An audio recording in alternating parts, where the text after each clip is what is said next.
Finalmente o Lula definiu as suas pastas, são 37 pastas. Eu quero colocar... Ô, Joelton, coloca na tela, não a matéria do loteamento, mas a matéria dos 37 ministérios. Isso, Joelton. Porque com essa matéria, eu acho que a gente consegue... Eu quero fazer um balanço um pouco mais adensado sobre isso, tá? Hoje o Lula terminou de indicar os seus últimos 16 ministros. Pode descer, por gentileza, ô Joelton, lá embaixo? Lá embaixo, eu quero pegar dos últimos. Vamos começar do fundão. Vamos começar da galera do fundão. Aí, sobe. O Lula anunciou hoje... Pode subir um pouco mais? Aí, eu acho que aqui a gente consegue ter uma ideia. O Lula anunciou hoje os seus últimos 16 ministros, tá? Sobe só um pouquinho, o Joelton, que eu acho que tem um nome lá em cima que eu preciso citá-lo aqui. Aí, pronto, deu.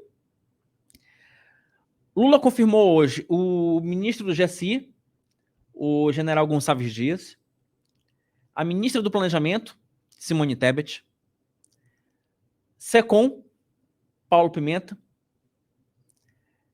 o ministro dos Transportes, Renan Filho, o ministro da Agricultura, Carlos Fávaro, o ministro da Pesca e Aquicultura, o André de Paula, Desenvolvimento Agrário, com Paulo Teixeira, Previdência Social, Carlos Lupe, a Ana Moser, né, nos esportes, Alexandre Silveira, na Minas e Energia, Juscelino Filho, Comunicações, Marina Silva, Meio Ambiente, Daniela do Vaguinho, Turismo, Walter Góes, Integração e Desenvolvimento Regional, Jader Barbalho Filho, em Cidades, e a Sônia Guajajara, em Povos Indígenas. Esse é o listão do vestibular. Só que vamos lá. Esses 16 que foram anunciados hoje, eles... Pode subir, Joelton. Pode subir. Amplia para mim, por gentileza. Vamos ampliar aqui. Pode subir. Isso, por favor. Suba. Suba, meu amigo. Por favor, suba. Aê, até vamos para o início da lista. Esses se juntam aos 21 outros ministros que foram anunciados em 2 levas. Haddad na Fazenda, Flávio Dino na Justiça, Múcio Monteiro na Defesa, Mauro Vieira, Itamaraty, Rui Costa, Casa Civil, Alckmin, Indústria e Comércio, Márcio França, Portos, Padilha, nas Relações Institucionais, Wellington Dias, Desenvolvimento Social, Camilo Santana, Educação, Luiz Marinho, no Trabalho, Márcio Macedo, secretário-geral da Presidência da República, Jorge Messias, vulgo Bessias, advogado-geral da União, Silvio Almeida, Direitos Humanos, Vinícius Carvalho, CGU, Nízia Trindade, Saúde, Margarete Menezes, Cultura, Luciana Santos, presidente do PCdoB, Ciência e Tecnologia, Aniele Franco, irmã da... Gente, agora me fugiu agora o nome da vereadora lá do Rio de Janeiro. No chat vocês me confirmam aqui. Na igualdade... Deixa eu voltar aqui. Igualdade racial, tá? Cida Gonçalves da Marielle Franco, né? Cida Gonçalves, Mulheres, e Esther Dweck na Gestão e Inovação. Obrigado, Cleiton. Marielle Franco. Porque é tanto nome, gente. Então, assim, a cabeça aqui já começa a dar um nó. Obrigado, Roseli, também. A lista foi fechada hoje. Deixa essa lista aí por inteiro, Joelton, porque é o seguinte.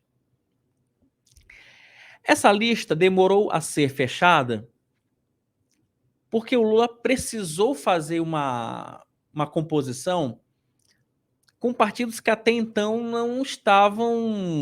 não eram aliados de primeira linha durante a campanha presidencial. PSD e União Brasil. Os últimos nomes foram fechados hoje, faltando aí 1 hora para o anúncio, né? O Lula marcou uma coletiva hoje para as 11 da manhã. Essa coletiva foi começar 12 horas, alguma coisa, 12h10, 12h20.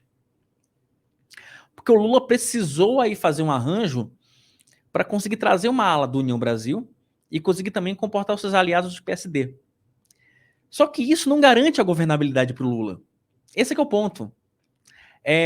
Esses partidos, PSD, União Brasil, MDB, se você juntar com outros partidos, você vai ter uma base de sustentação de aproximadamente 280 votos na Câmara, o que é o suficiente para você aprovar alguns projetos de lei de caráter ordinário, mas você não consegue ter capacidade, você não consegue ter capilaridade para aprovar uma emenda à Constituição que demanda 308 votos. Então, o governo Lula já loteou a esplanada dos ministérios para vários partidos, mas isso, sinceramente, não vai garantir a governabilidade ao Lula, né, que é o grande problema que ele vai ter, principalmente nesse início de gestão. Ô, Joelton, amplia mais uma vez aí que eu quero pegar os últimos nomes, porque a questão do União Brasil, que agora vai virar praticamente uma desunião Brasil, acho que essa parte é a parte mais sintomática. Foram indicados aí, como eu falei agora há pouco, Juscelino Filho, parlamentar do Maranhão, e a Daniela do Vaguinho, no turismo. O Walder Góes, ele oficialmente é do PDT, mas essa é também uma cota do União, porque o Walder, ele é da cota do Davi Alcolumbre. Se imaginou que o Davi Alcolumbre, iria assumir o desenvolvimento, né, a integração e desenvolvimento regional. Mas ele achou melhor ficar lá no Senado, articular ali pelo Senado e não ter uma pasta. O Juscelino Filho, ele é uma indicação de parte da bancada do União Brasil e ele é um cara ligado ao Arthur Lira. Então, qual foi a ideia da indicação do Juscelino? É você tentar agradar parte da base do Arthur Lira na Câmara com essa indicação.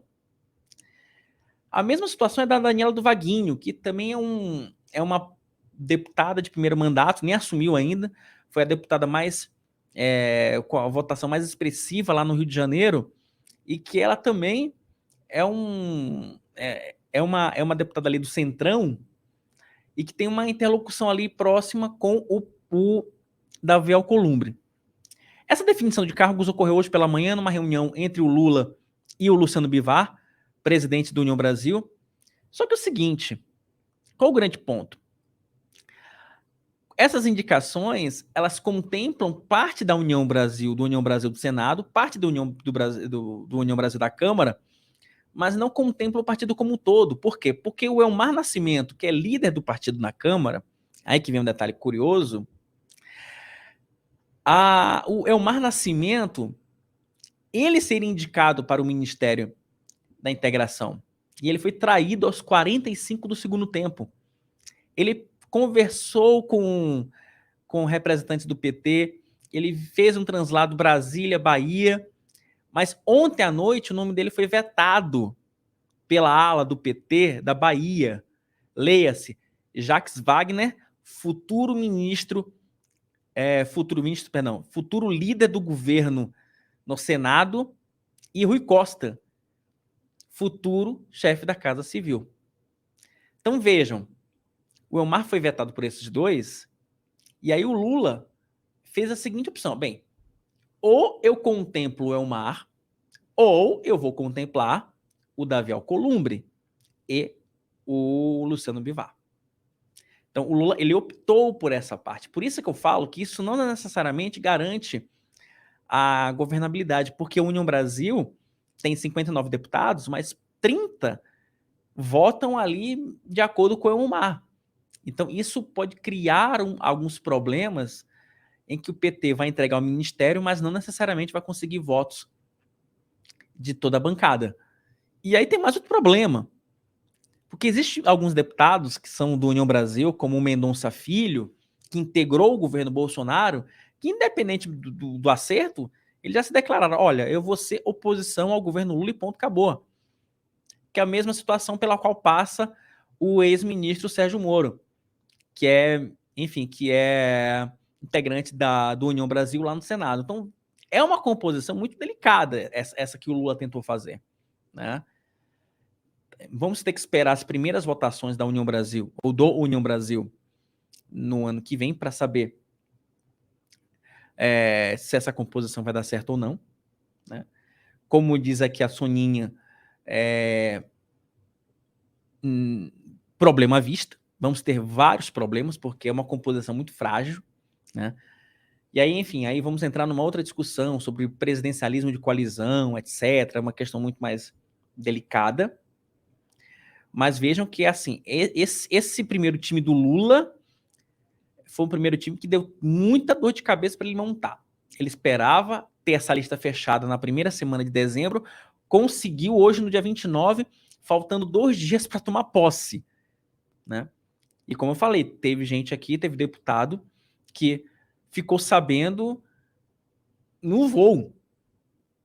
Olha um bastidor curioso. O Juscelino Filho, ele saiu do Maranhão hoje, ministro do Turismo, e chegou em Brasília ministro das Comunicações. Nessas 2 horas em que ele estava no voo, houve o acerto do Luciano Bivar para onde ele iria.